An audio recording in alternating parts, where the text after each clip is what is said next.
Oi, meu nome é Ana Lívia, eu sou acadêmica do curso de Direito da Unitins do primeiro período e hoje eu vou falar sobre o livro O Povo Brasileiro de Darcy Ribeiro, especificamente sobre o capítulo Os Neo-Brasileiros. Bom, o autor inicia a discussão ao apresentar a identidade de formação dessa nova comunidade. Os neo-brasileiros eram formados por indígenas, por africanos e também por europeus. Sendo assim, eles se estruturaram a partir de uma auto-identificação, da integração de inovações socioculturais e tecnológicas e também pela incorporação de diferentes grupos em uma só identidade étnica.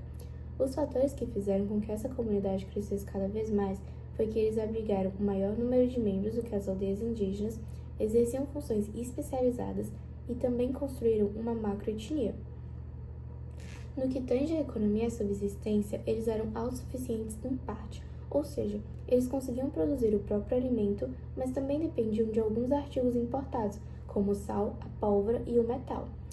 E eles também exportavam alguns artigos, principalmente o pau de tinta.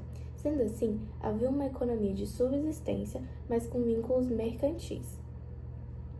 Em relação à aparência e à cultura, eles tinham uma forte aparência indígena, seja no modo de viver, na visão de mundo ou no idioma.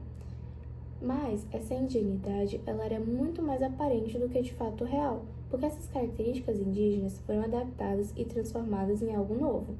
Uma característica a ser adaptada foi o idioma.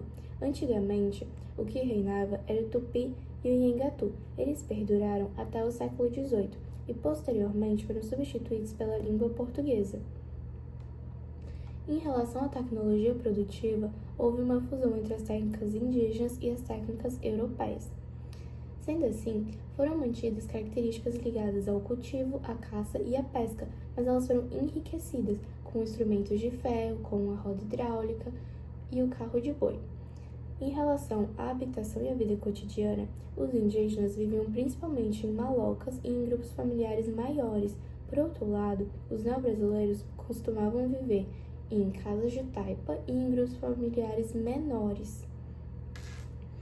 Em relação à organização social, os novos núcleos possuíam um comando administrativo e político, que era regido por autoridades seculares e eclesiásticas, e funcionavam como gerências socioeconômicas.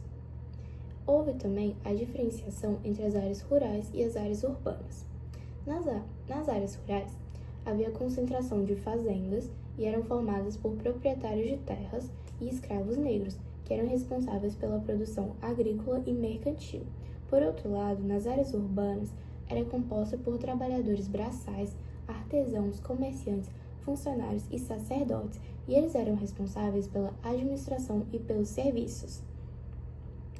No que tange à população colonial, havia uma camada superior e letrada que era dividida em 3 núcleos. Havia o núcleo civil, o militar e o religioso.